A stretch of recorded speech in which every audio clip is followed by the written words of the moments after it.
Naiyak ako sa mga messages. Lalo na ni Miss Alia Alida ni Sorbote and Miss Shamsi.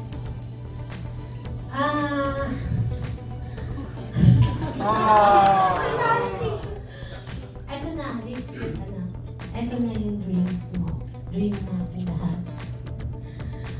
Because I knew it. Kasi I saw something in her. Nung ipanganak ko pa lang siya. So I see some drama. Kasi nakakaiyak baka mamaya. Iyakan tayo lahat. Anyway. Kasi ako kasi yung yung mapapaniwalain, mapamahiin.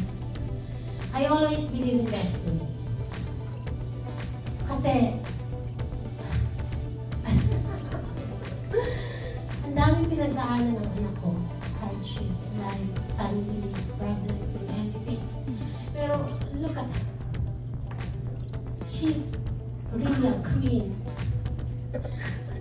Ito lang sasabi ko, anak, do not lose the fire inside you. Because you are a queen. You are a dragon queen.